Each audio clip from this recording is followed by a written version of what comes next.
Happy Monday, everybody. It's the Bank Holiday Monday Club. This is a Monday that us on the usual Monday Club didn't like, because this is where all the part-timers come in for cheeky bar lunches when they've got days off and when we've not been, when they're not plugging their work. It's an accepted day off. Russell, my man, how are you on this proud Easter afternoon?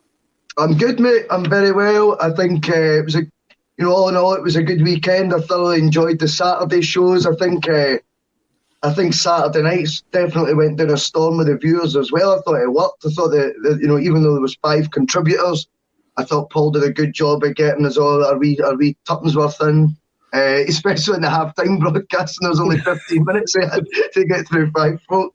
But no, it was a good weekend, and I hope everyone's had a good Easter weekend as well. And obviously we'll get into the Celtic now. Getting into the Celtic, I watched Celtic against Glasgow City yesterday. A heavy defeat for Celtic yesterday against, 13 in a row champions Glasgow City and that. And you could see the difference between the teams, but there's still time yet for the Celtic to actually turn that round and hopefully win that league as well. I'm sure we'll be talking about that more during the week as well.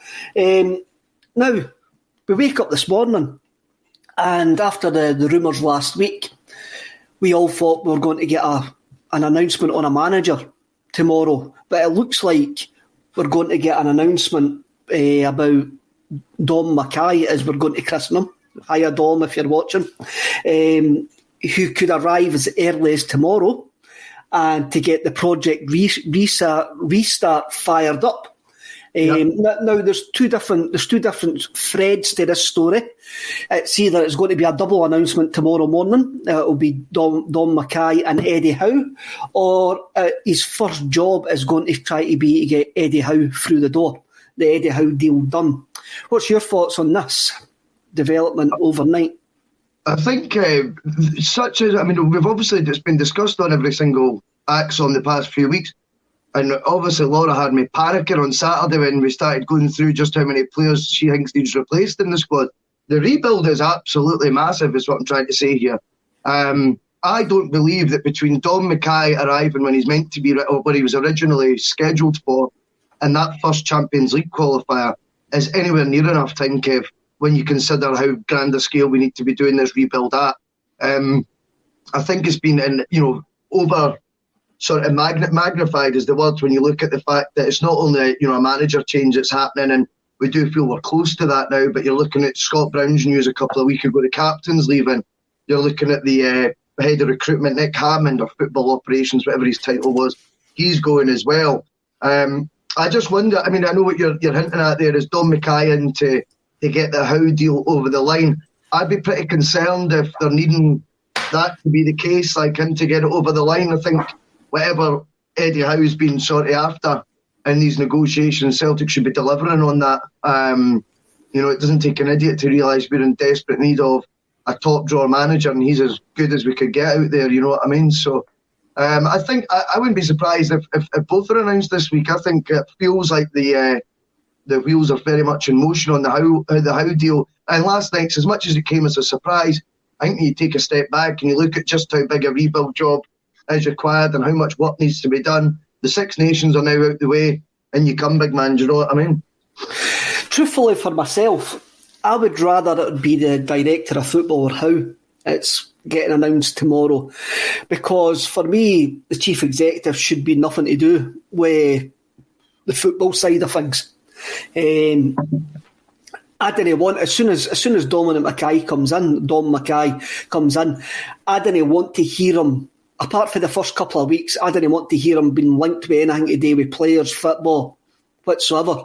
I only really want to hear him be talking about sponsorship, fan engagement, stuff like that. Our chief executive should never be getting involved in the stuff that the chief executive has been getting involved in. The only people I want to hear talking about Don Mackay is the supporters groups, the fans. Mm-hmm. With the engagement point of view, I didn't want to hear Don Mackay mentioned in anything that's today with transfers or anything like that. I can understand why he's maybe coming in, but I don't think it is as important as getting a manager or director of football. If you were asking me, and I'm going to say this, I'm going to ask, see, I've got a £2 coin here, I'm holding it up to the camera for those who are listening later on. I've got a £2 coin here. And if I was putting that £2 coin on a bet, my bet at the moment would be Eddie Howe not being Celtic manager this week. The reason being, I was one of the people that Laura was talking about being underwhelmed. And the reason I was underwhelmed was because right away, both parties seem to be on different pages. Right away. There seems to be different ideas of how they're going to take the club forward. And what Tony Haggerty actually says on Friday was perfect. So the stories that are in the papers, doesn't matter what papers they're in, these journalists have worked to get these stories. So there's like a good base to these stories. So the first red line for me was the fact is Eddie Howe wants to bring in his own technical director. And it's virtually, as far as we're concerned, a done deal that Celtic are going to bring in Fergal Harkin from Man City. Now, I didn't know the ifs and buts. I don't know the job profiles and that. But for me, for a wee simple guy for Stirling, they seem like they're going to do the same job. A director of football and a technical director.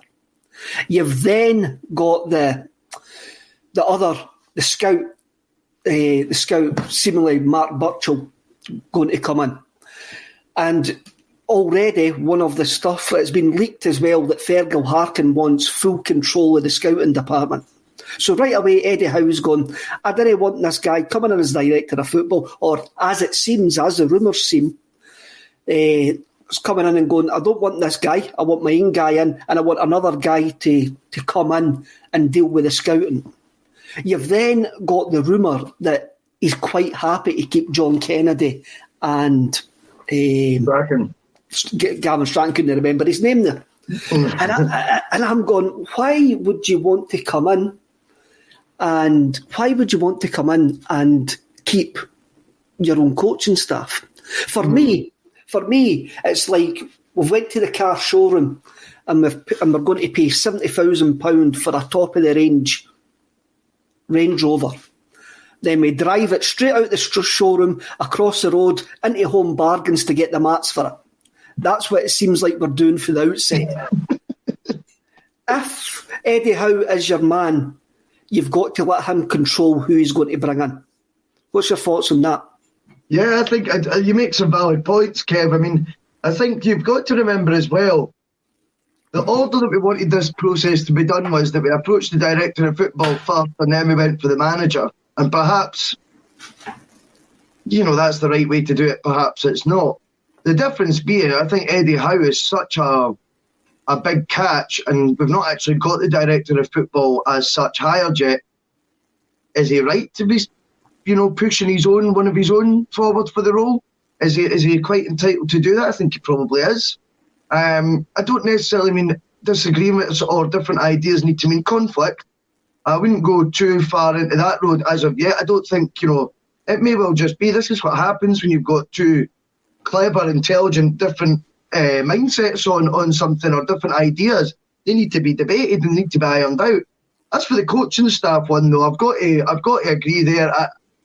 I find that one baffling.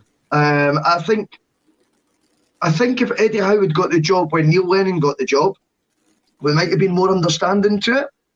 Do you know what I mean? If some of the coaching staff had stayed, it was just, it's been we're on course for a treble at that point. Do you know what I mean? We've won 7 in a row by then. I just feel like when you've had a season like this happen, the wheels have completely came off.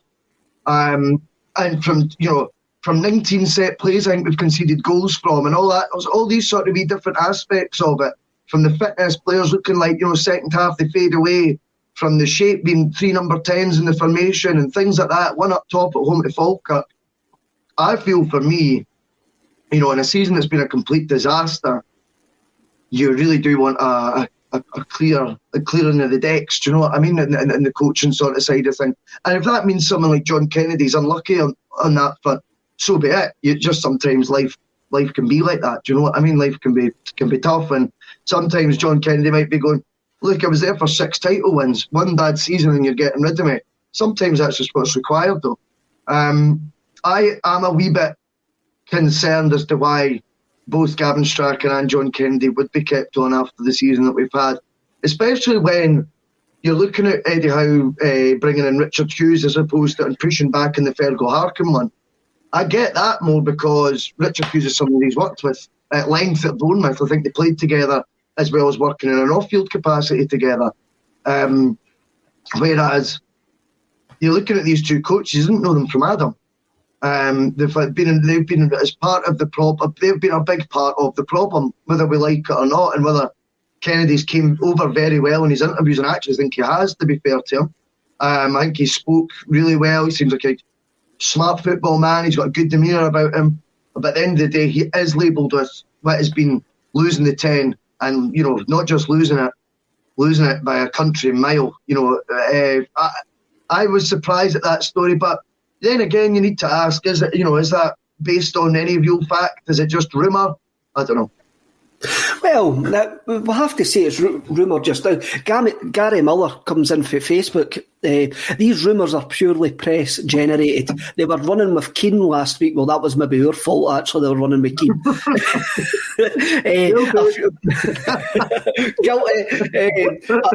A few of Howe's past staff are still under contract elsewhere.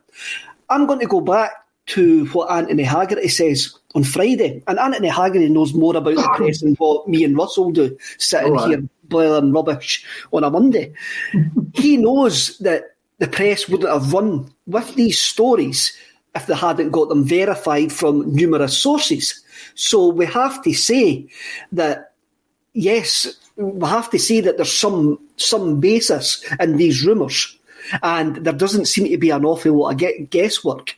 Brian Conway, 60, commenting on via Twitter, also says, how can appoint his own director of football? If he leaves and takes the director of football with him, then we're back at square one. Valid point.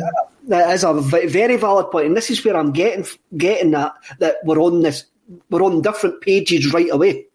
That's if Richard Hughes is going to be doing the same job as Fergal Harkin, which we don't know because none of us have been seen the job profile, what it actually contains. That's true. We don't know what it actually contains. I don't know what a technical director does. I don't know I don't know the difference between a technical director and a director of football. But from me looking in, they seem to do the exact same job.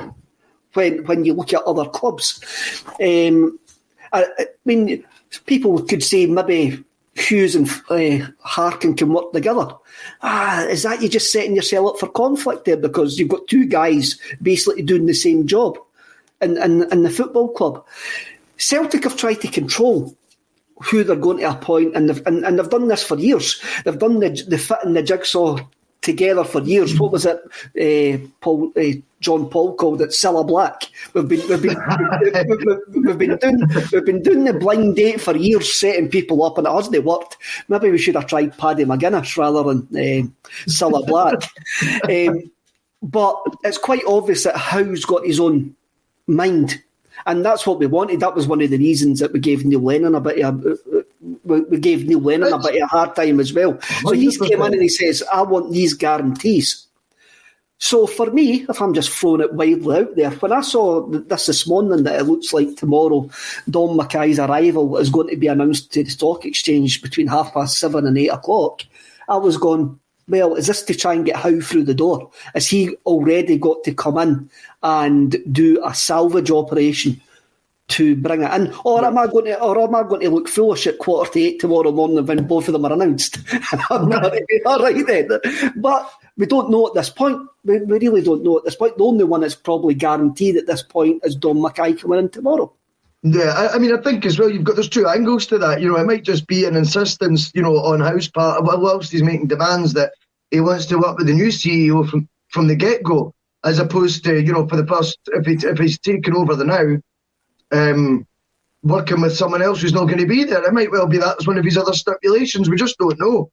I thought it was surprising the story came out so late last night that Don Mackay's coming in earlier. But as I say, when I took a step back, I just feel that it does make sense to get him down to work as soon as possible, no matter what that entails. Do you know what I mean? And as you say, we don't have the job spec and all that, but, I think there's a multitude of reasons to be getting the CEO in, getting his feet under the desk as early as possible. And the main number one being, I'm a football fan, do you know what I mean? I didn't really know that much about off-the-ball stuff and all that nonsense, but for me it's Champions League and making sure we are as best equipped as possible to qualify for the Champions League via a very difficult journey at the end of this summer. It's going to be really, really hard because it's not the Champions route process that we're used to. I don't think it's an extra qualifier. I think it's the same amount of qualifiers, but tougher opposition. And for me, the earlier you can get that team off the field all put together, the better. I'm laughing when you say tougher opposition there, Russell, because we've been packed out with some crap over the last couple of years. So getting tougher opposition, or I suppose tougher route, might actually be better for us at that time. If Howe comes in this week, tomorrow, it could well be that Kennedy and Stratton are just interim to the end of the season to get him in, get him there, get him over the line, give him a bit of insight of what's been happening in the dressing room. But then, for what, again, rumours, what we've been reading is Howe has been doing his due diligence. And there was one of the Celtic websites ran with the story that he was offered the job in November and knocked it back because of what Brendan Rodgers told him. And Brendan Rodgers basically says to him, do not take the job when the current CEO's there, because you won't get it all your own way. Wow. And that was the reason that Eddie Howe didn't take the job in November. Wow. So I didn't read that. So obviously, that's just a massive rumour. That is a massive rumour. But if Eddie Howe's been doing his due diligence for a number of months, which it sounds like he has been, knowing that this job offer is going to come, then you would like to think that he's been watching the Celtic games. Well, I know for a fact that he probably will have been watching the Celtic games for a few months. So he'll know this squad, what he's coming into. A couple of weeks ago, Russell, you lost a couple of hundred Twitter followers when you were driving the Roy Keane bus. And are you fully on board with the Eddie Howe bus? 100%, man. 100%. I think the Roy Keane bus, Roy Keane was on my bus, Kev. I've tried to tell everyone this. He was in the passenger seat, mate. It was me driving the bus. Roy Keane was just allowed on it. But as for Eddie Howe, folk might not, I don't know if it's different viewers now, but I spoke about Eddie Howe back in January on Paul's show. I think I'd watched all his documentaries over one weekend and I was pretty buzzed up at the process there. So that's never left. I just wanted to make a case for Keane because we thought actually at one point you looked at that was very close to getting over the line, such as the rumour mills that we have to operate in for a daily podcast. Do you know what I mean? You've got to talk about something and you've got to give as many angles on it as you can. But for Eddie Howe, for me, he ticks all the boxes. I actually went back in and watched his coach's voice. I watched a wee bit of that again last night. He talks about the game really well. I certainly think it's sad that you've got to be so methodical and talk players to every single phase of play and every pass that they make. But that is just the modern player right now, and he definitely gets it. I'll be interested to see if any of the players, the supposed 6 that wanted out, and one's left already, right? I'd be interested to see if any of the other 5 change their mind on the basis that Eddie Howe comes in once they've met him. I certainly think Celtic, judging by the amount of players that we're talking about leaving, could be doing with that.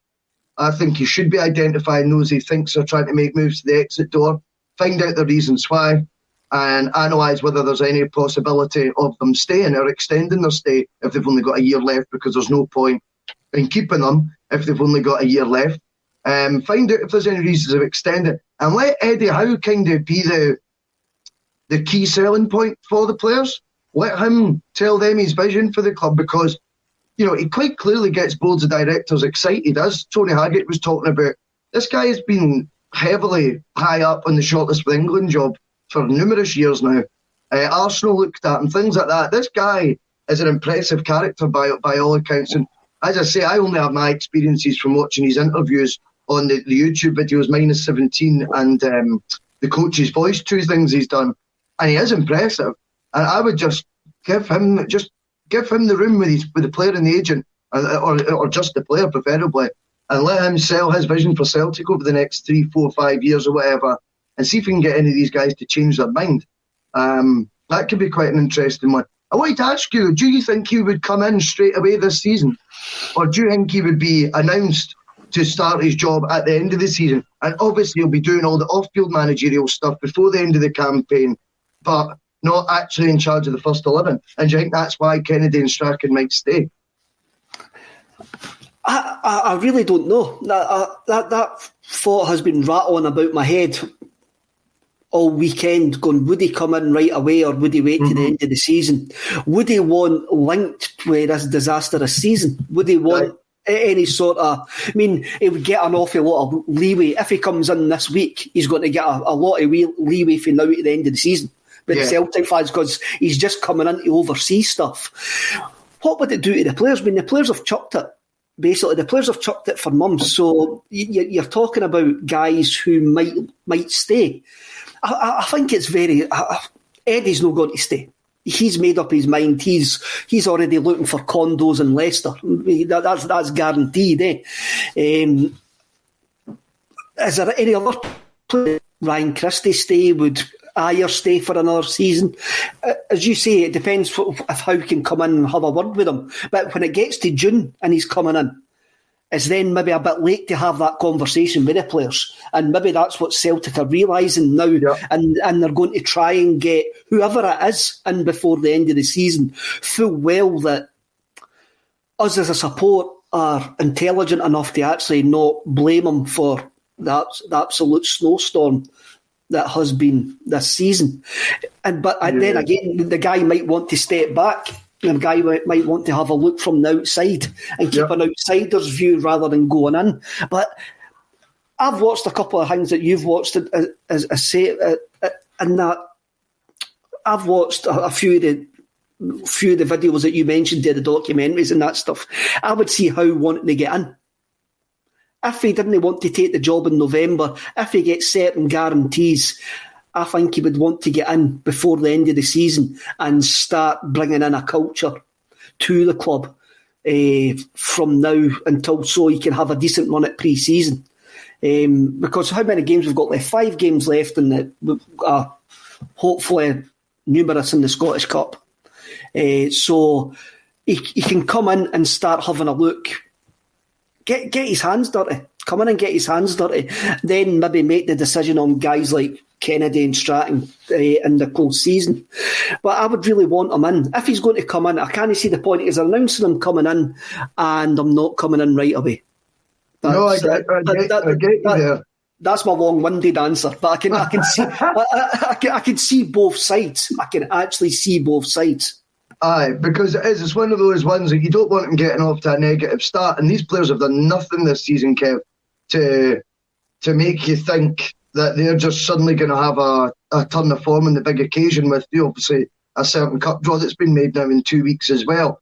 And you're not wanting all this momentum we're building with the potential of Eddie Howe taking over. You're not wanting that. I don't think it would smash it to smithereens by any extent, but you don't want it even slowing down a wee tiny bit because of a defeat, that could potentially happen at Ibrox. I think we need to be realistic and accept that there is a chance that can happen. I'm Mr. Positivity, as you know, but even I can hold my hands up and say these guys have done nothing this season to warrant my faith that they're just in 2 weeks' time gonna go over there and get us through to the next round.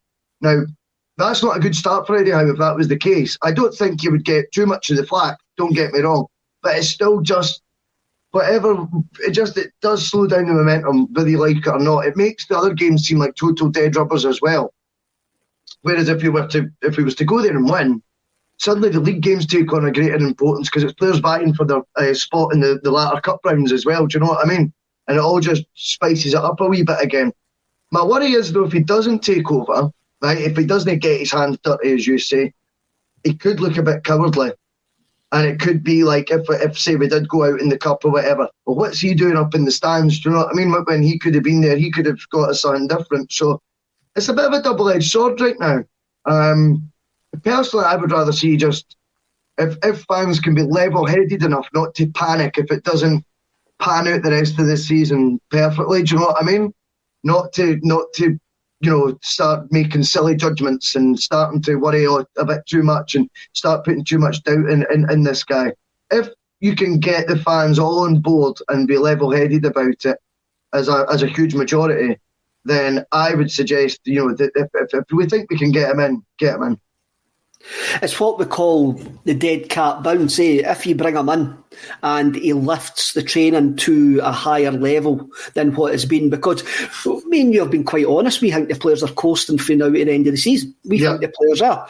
Even after the cup draw yesterday, they might still be coasting in the league games from now at the end of the season. But knowing full well that they're bringing in a manager and the manager comes in, then some of them who are going to be about next season might up their game a bit. They might go, I need to start impressing here because this guy is basically judging us.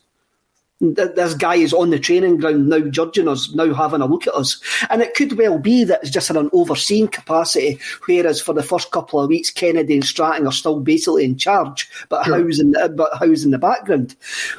Alex Burrows in the comments, and he says, too much negativity, guys, ifs and buts, I'm out. Well, unfortunately, Alex, all we've got is ifs and buts, because nothing's been set in stone, nothing's been engraved, nothing's been signed. So we have to deal with ifs and buts at this well, we were just comparing the two potential avenues that could happen if he takes over now or if he doesn't. That's basically it. If you want to hear the other alternative, he takes over this week, we win all the rest of our league games, we hump Rangers at Ibrox, and we win the Scottish Cup. There we go, we're sorted. I know. We'll have to deal with ifs and buts, because nothing is set in stone at this precise moment in time. Now, if he wants negativity, I'm going to give him 5 minutes of negativity now. And I'm going to say, I'm not fully on board the Howe bus. I'm not fully on board that. As I've said earlier in the broadcast, I see too many red lines right away appearing to me. Mm-hmm. So today, Chris Commons, and we spoke about Chris Commons and Screamer Celica last week, No. So Chris Commons, and I think he writes for the Daily Mail, I'm not 100% sure. Who he writes for, He basically says Eddie Howe is not the Messiah, he's basically a naughty boy.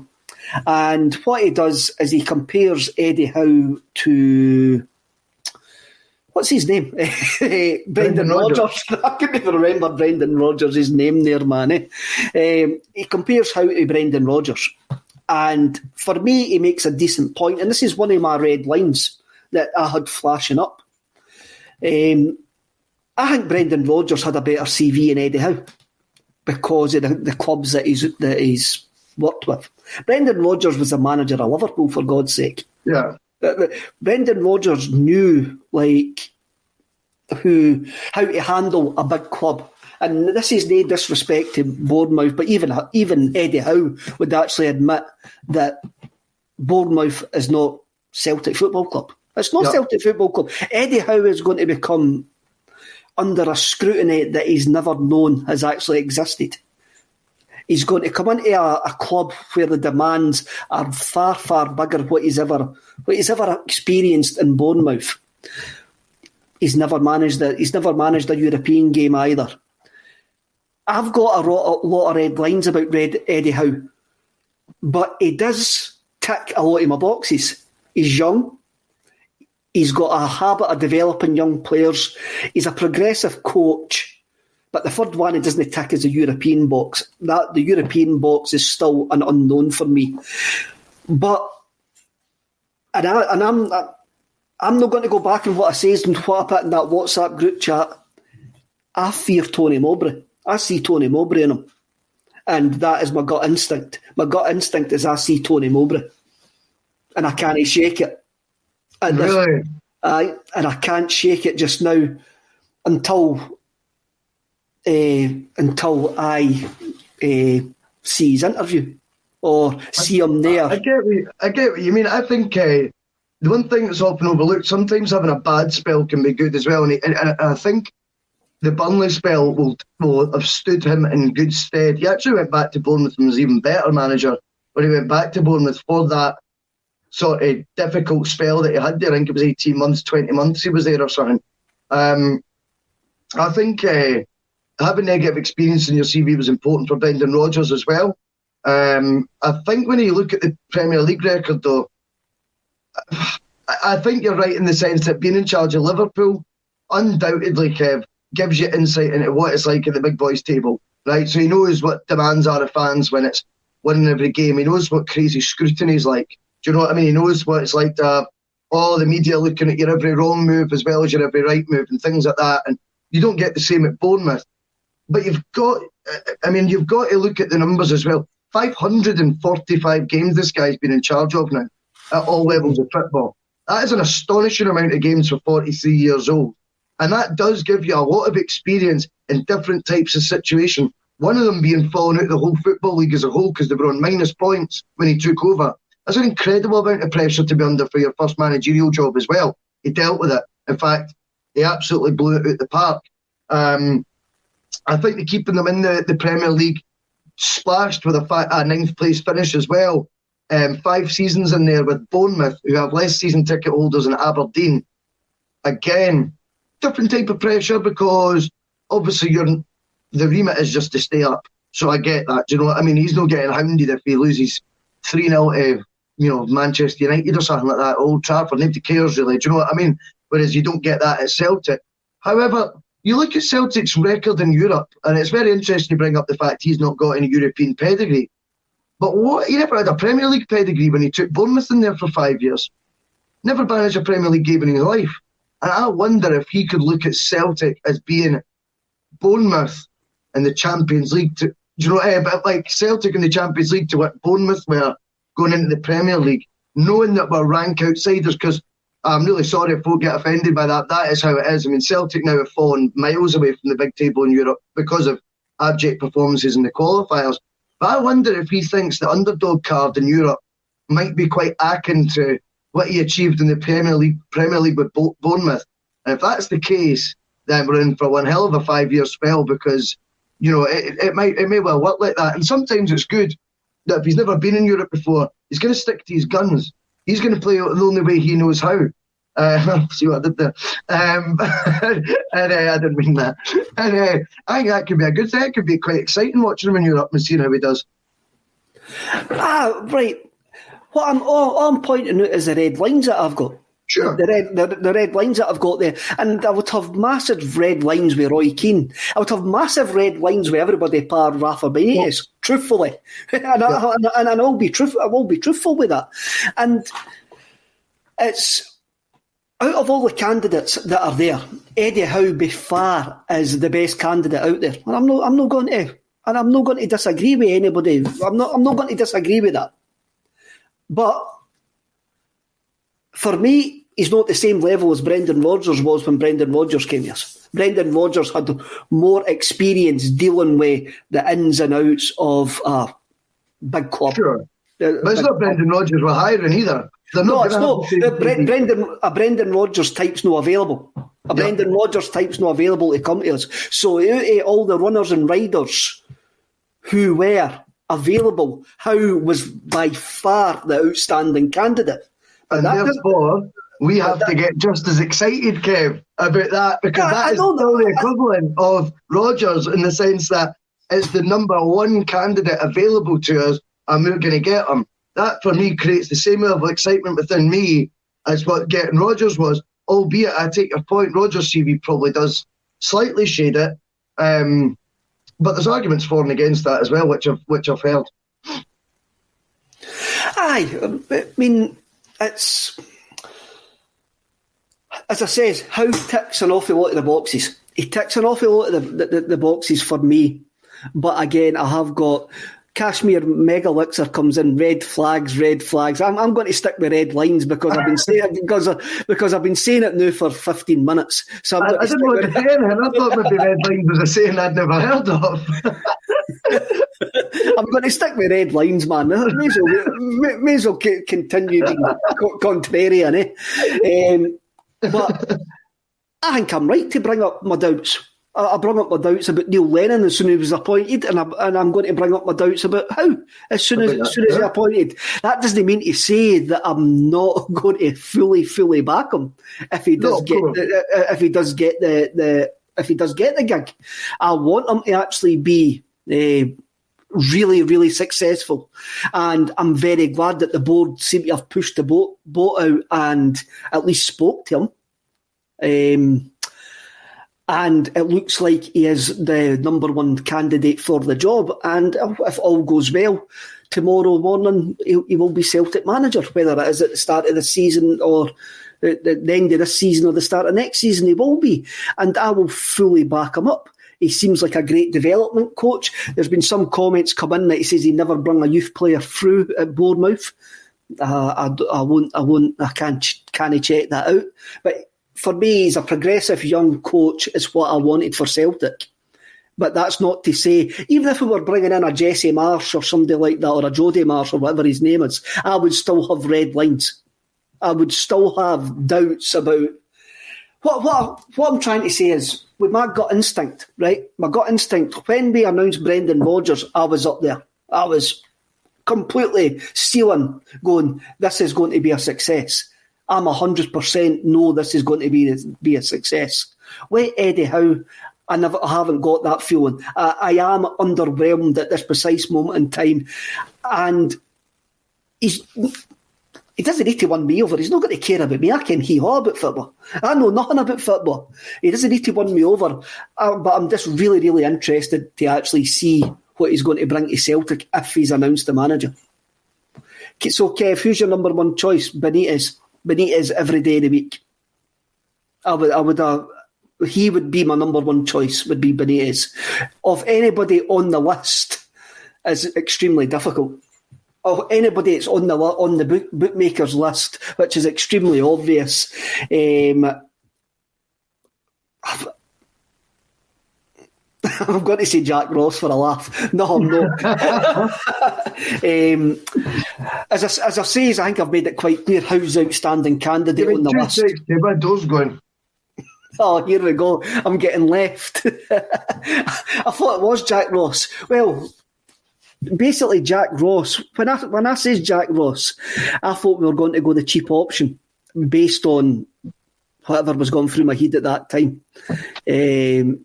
But Ollie's back. Oh, it's my stupid flatmate. Don't worry about it. It's fine. It's all good. Derek Eccles, Benitez not a chance. The only other beside Howe would be Ralph Rangnick. I think Ralph Rangnick again would be a good choice, but for me, Ralph Rangnick was more a choice for the director of football role, and I would have let him appoint a coach. Yeah, that's fair. Jed Sweeney says, "Hold on, Kev, you wanted Jack Ross." I never wanted Jack Ross. What I actually says was I expected it to be Jack Ross. So there is a bit of a difference. I ken I'm getting it tight today, but I'm just being honest. Arsduke 8199 says it's Roy Keane at the door. Was it Roy Keane at the door? I can't tell you that. I can't disclose it. So you're fully on the Eddie Howe bus then? Definitely. I think it's an exciting time. I think out of all the candidates as well, I know you're saying you're feeling underwhelmed, but I think if you looked at 99% of the fans, I think they are very much going to be united behind it, which is such a great advantage to start with. As much as I was trying to be positive about Roy Keane, I cannot deny that there was always going to be a divide in the support from day one, which isn't ideal. Do you know what I mean? I think right now he's got someone who's going to unify 99% of the fans, and thinking that we can believe that we're onto something special here.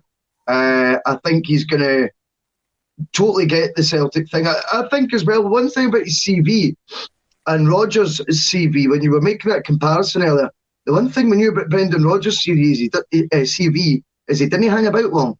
I think his longest stint had been, 2.5, 3 years at Swansea? All the rest of the place, I think it was included with about 200 days or something at Reading, or Watford, or one of the two. He wasn't at clubs long. And anyone,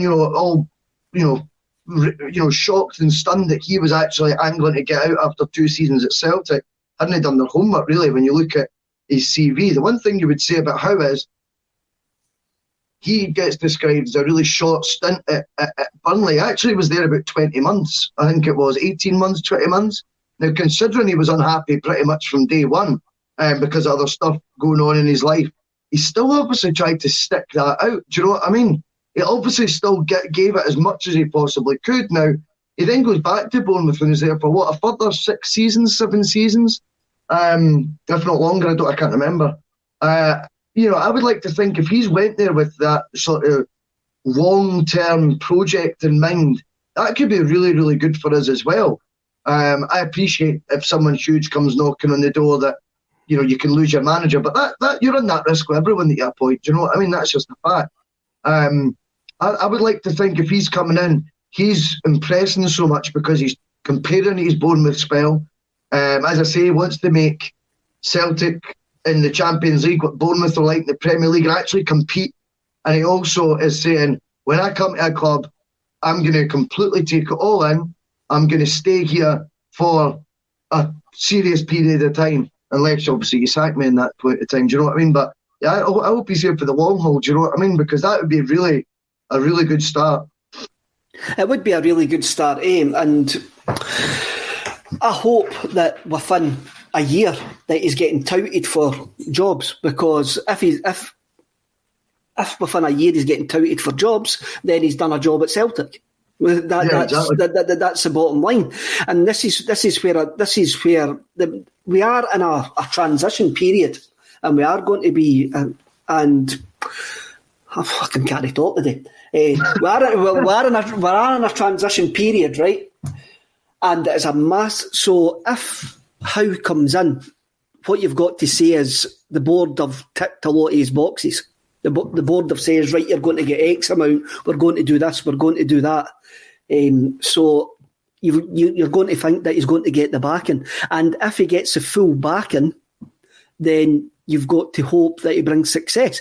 Once whoever is paraded as the Celtic manager, I'm going to be fully behind. I'm going to be fully behind them. I'm going to be in these.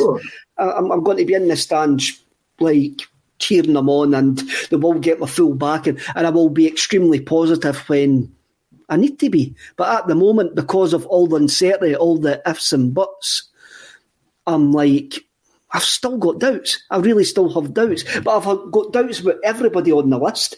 But I will actually say is Eddie Howe is by far the best candidate on the list. I think as well, what did you make of him? Because it seems to be widely documented now that he did indeed turn down Sheffield United. Now, Sheffield United are owned by a crazy wealthy owner. They're going to the Championship, the parachute payments from the Premier League of circa £80 million, I think it is. They're going to get backed by the owner anyway. To me, he knows that league inside out. He's going to have loads of money to spend, and then back in the Premier League with a year. I think if he's turning that down for Celtic, then don't get me wrong, we're 10 times bigger club than Sheffield United, don't get me wrong. But he's not got experience of that. He does have experience of the English game. He knows that he'll get paid weekly, and he knows what bonus he'll get for getting in the Premier League again. I think it was actually a really positive sign that he's turned him down. First, from just a football point of view, that you'd like to think that means he sees Celtic as, as we all do, as a far bigger club than Sheffield United. You know what I mean? Geez, oh.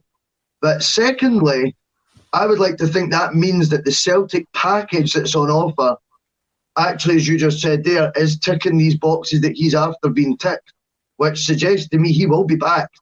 Again, ifs, buts and maybes, but there's some positive ifs, buts and maybes, Kev,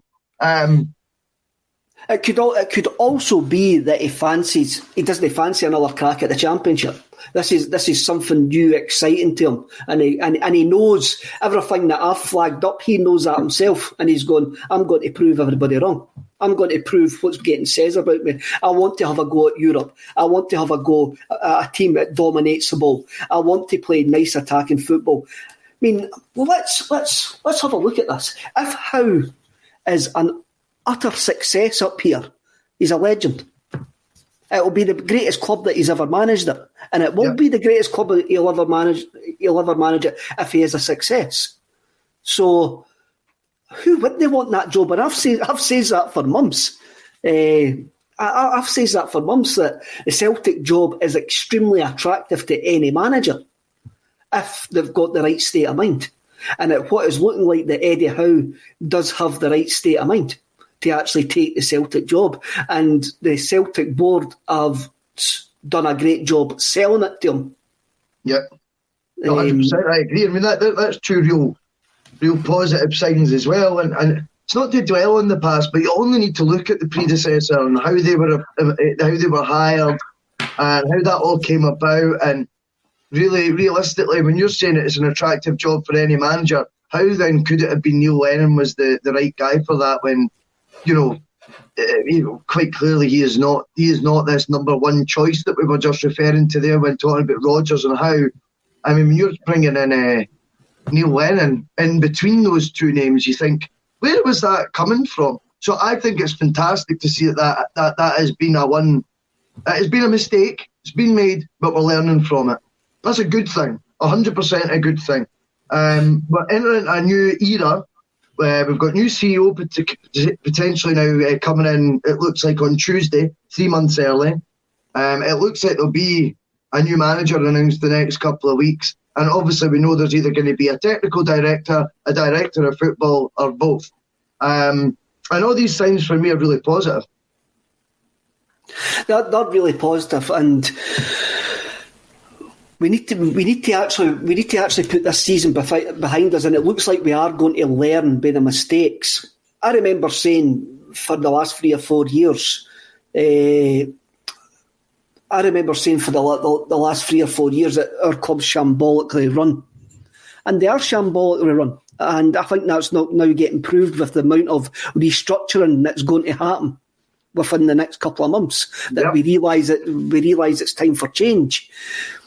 If Eddie Howe comes in, and say Eddie Howe had subscribed to Premier Sports the other night there, who would he have been impressed with watching our game against Falkirk? No, I think David Turnbull's the one that comes to mind straight away. It was one of those performances where once we got the first goal, I did feel the shackles came off. I said on the pod, I thought we started up with the lineup, one up front at home to Falkirk's a negative sign. But I thought from the game, I mean, to me, David Turnbull's got to be the guy that he's looking at building the whole midfield around, Kev. I think he's got to be, not even the whole midfield, the whole team around. I know Cal McGregor's been there a lot longer and things like that, but Cal McGregor has to be, for me, the ticking engine for David Turnbull making things happen for Celtic. Do you know what I mean? I think that's how that midfield has to work. And if it is going to be Sorrow, then you wonder when they're going to start putting their faith back in him again between now and the end of the season as well. I understand the points about, you can't win cups on sentimentality for Scott Brown. I think that's more of a fan selling point rather than the actual team doing it. But I think with Scott Brown, he has to be performing a heck of a lot better than Sorrow in training, and he has to be at better fitness levels than Sorrow. And do you know what I mean? He has to tick all the normal boxes that you tick to get selected in the team. If that's the case still right now, then Sorrow might find himself struggling to become a first-team regular. Do you know what I mean? Because now's the time for him to be playing. If he's not shown enough, then I'd be surprised at that. The flip side being, it may well just be, as I say, it's came to the two of them. You've got to pick one. And Scott Brown's ahead of him right now in the pecking order. But that's no bad thing on Sorrow. But I think, in answer to your question, I think David Turnbull's the guy that Eddie Howe would have watched and thought, that's who we need to bring build the team over. I see the comment coming in with Jamesy Forrest. Definitely. I mean, he's going to be key. I always feel as well with Jamesy Forrest and Ryan Christie, there's a bit of a similarity in both of the likelihoods of them taking 3 shots per game. I happen to think, though, that James Forrest picks and chooses his moments a hell of a lot better than Ryan Christie. That would just be my take on it. And I think James Forrest, having been removed from the team, and I think it might be the same if Christie is to leave this summer. You might find out just how much you miss Christie. I don't know. I mean, he does my head in right now. I'm not bothered. But I think with Forrest at times, he's been taken for granted big style by a lot of the Celtic fans. And I'll hold my hands up and say, including myself, probably at times as well. Definitely. I like Forrest, but he is frustrating. He's a winger. He's a wide player. They're either on fire or they're not on fire. But when you saw when he moved out wide the other night, he actually made John Joe Kenny have a decent game in the second half because Kenny had somebody in front of him that was cutting inside, and you could actually see that having a winger in front of Kenny made him probably have his best game. I agree with you with David Tumble. David Tumble's the only reason that you can watch Celtic over the last couple of months. He's got vision, he's got skill, he's graceful on the ball, and the way Eddie Howe likes to play football, I think the team will get built around David Tumble. It'll be interesting to actually see. I mean, he did speak about he did speak about on Saturday night about the loan players that are there. How many of the loan players would you keep? It's a crazy question because it's so difficult to answer. I mean, I've got a hunch. I've got a feeling on one of them. I don't know if he will get. I don't know if he'll be kept. But I've got an unpopular opinion that I actually think Laxalt's the best at the lot. Right, that's my honest opinion. I think he's a proper player who we've just watched depreciate. You know, in a season that's been a landslide, and will probably cost him getting the chance to come here. But he's one of those folk. You wouldn't be surprised if he goes back to Milan or maybe to another Champions League team, and we end up playing against them in a qualifiers on the group stage, and we think, wow, he's a proper player. He's the one that if you had to give me a choice, who would I keep? That would be the one I would keep. For me, John Joe Kenny's done exactly what John Kennedy's done, and he's just played it safe from the moment he's been given the opportunity at Celtic. I think there's probably a lot more to go from Kenny. And I agree with you. I thought second half he showed that, and perhaps it was down to the shape. And once he had someone in front of him, he felt he had more of an insurance policy to get forward. But we've not seen nearly enough of that from him. Whereas with Laxalt, I think at times Laxalt's actually been guilty of trying to do too much. I think there was at one point, even on Saturday, you found him sort of in front of our own box, but on the right-hand side, collecting the ball and passing it back. Once he passed it, he sort of started then running back over to the left. You thought he pops up everywhere, him at times. I would like to think that's someone more taking responsibility or trying to do too much out of genuine desire than I would Headless Chicken. I certainly don't think he's like that. He's got one hell of a CV as well, Laxalt. El Yunusi's the unlucky one because his numbers are good. 15 goals again this season when he's been in and out the team.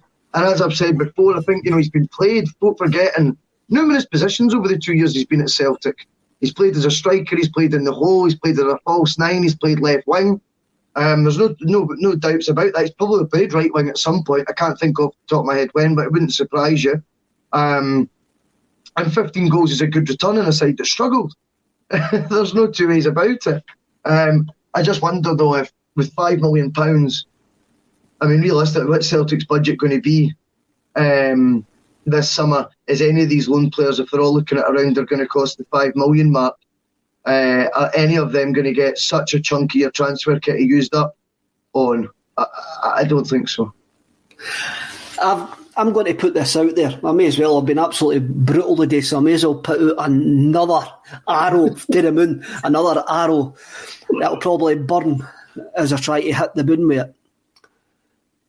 I reckon the three loan players that played the other night, Moy, Kenny and Laxalt, two of them will at least come back.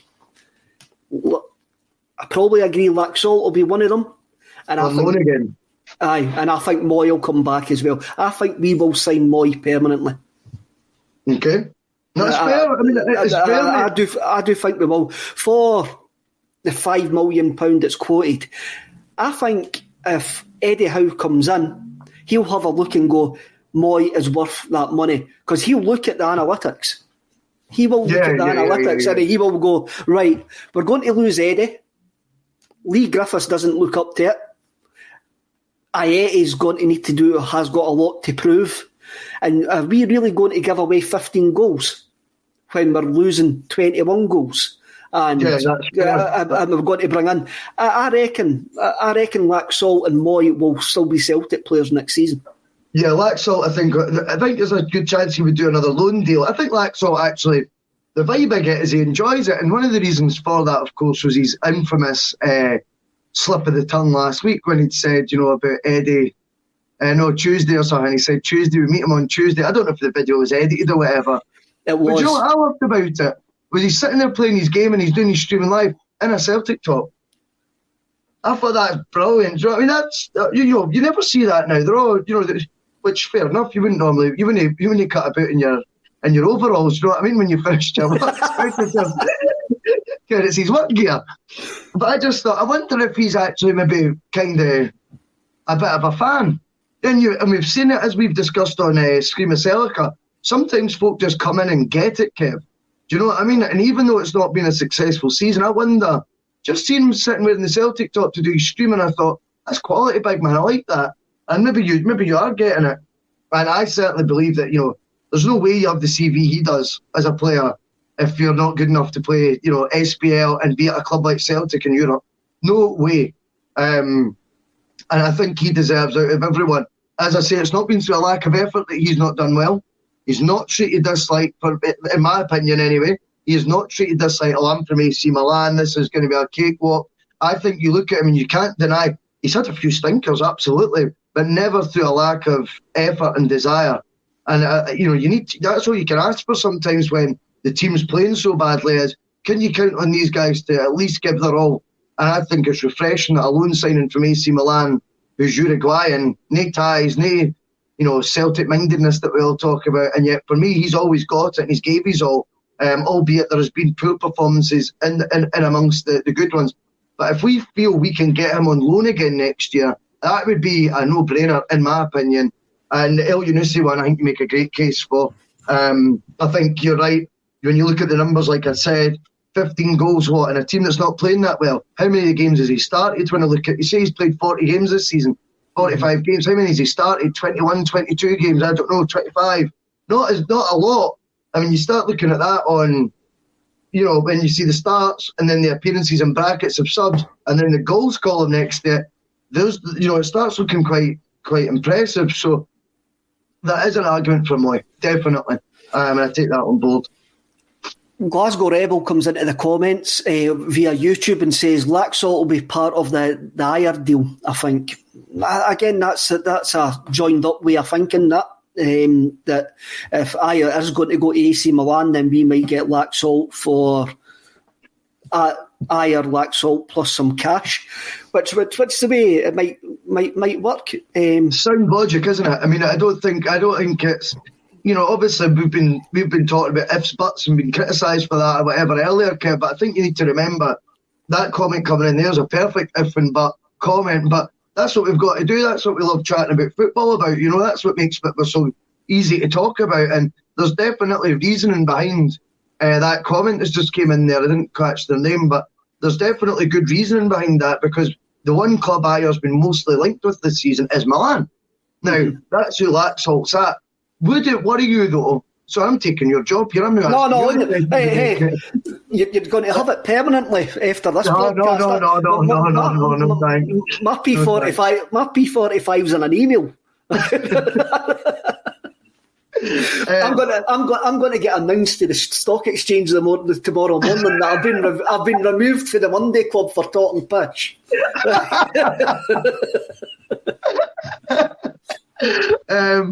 I was just, would you be concerned, right, if Laxalt's a make weight in the deal?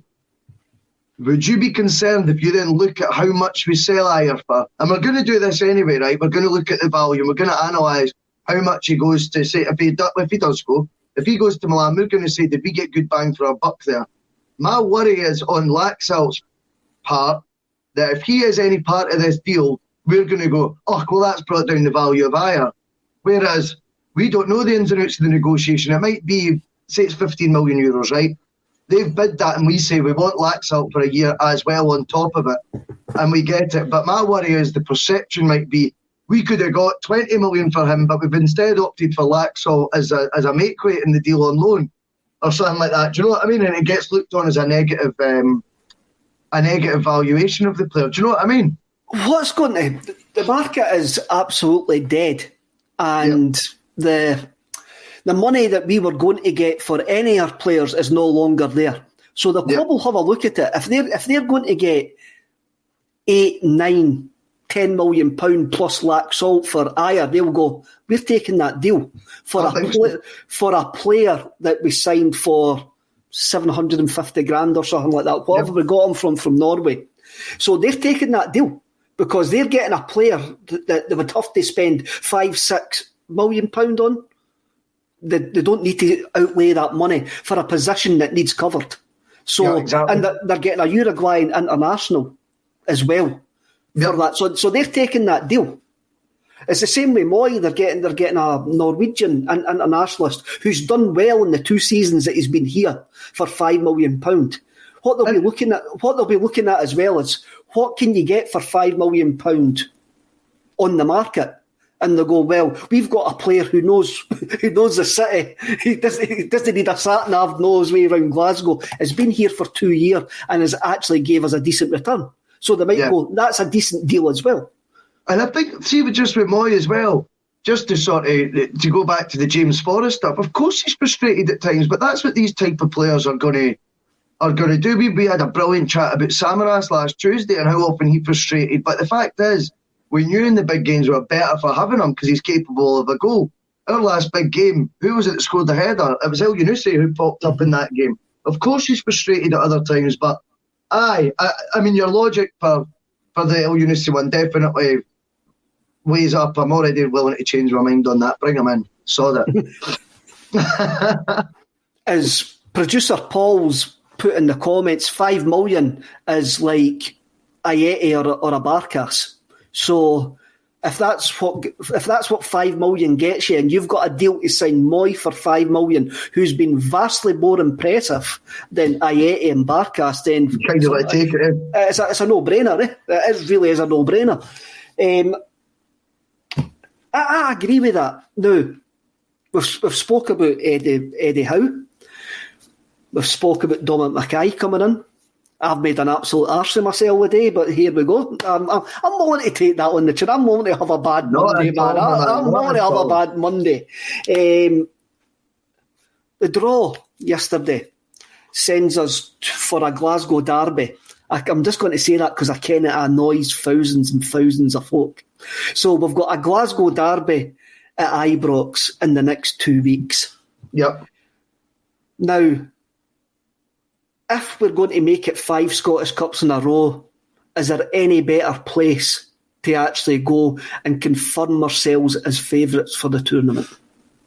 No, absolutely not. And to me, I said it on Saturday, if Howe is announced, not about the Dominic Mackay one so much, just because that's non-football, but if Howe gets announced as manager before then, and this was before the draw, I said this, bear in mind, I said we become favourites for the Scottish Cup because it's all about the pendulum swinging, right? And now, don't be wrong, we could have been so far out of sight the pendulum no longer existed, but we've came back to the pendulum, right? So that's how we operate right now.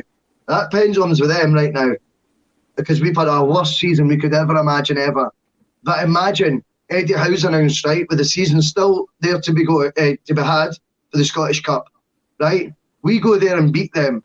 That pendulum would swing so far to Celtic, it's unbelievable. So in our worst season in over a decade, we might still win the Scottish Cup having beat them on their own patch, and we've now got a guy coveted by England in charge, going ahead to the next season, and we've got no more Lawwell, no more Lennon, no more Nick Hammond. But we've got Dom Mackay from SRU, we've got the director of football the club wanted, either from Man City or the guy that was Howe's choosing, or both, and you've got Eddie Howe in the dugout, ahead of a crack at the Champions League, and we've still got one of our trophies, and it's a record-making 5th Scottish Cup in a row, and that's having stuffed them in their own park when we had our worst season ever and they've had their best one. They only won 1 trophy out of 9 by then. When all this Messiah talk would then get laughed at, because people look at the stats, they look at the numbers, and the numbers don't become as impressive. And I can accept, by the way, they are miles ahead of us this year and have been all season. All I'm saying is, in the fickle nature, of Glasgow, the Glasgow rivalry, it doesn't take off in much for that pendulum to swing. And Eddie Howe's going to give us a lift that you wouldn't believe. If he was to mastermind something there in his first 2 weeks in the job, bring it on, big man. Do you know what I mean? Because that would be a huge swing. The thing is, as well, it's a bit of a free hit, because if we don't, that's kind of just going in tandem with how the seasons went. Do you know what I mean? We've kind of written this season off anyway. The pressure's on them in that one, not us. Definitely.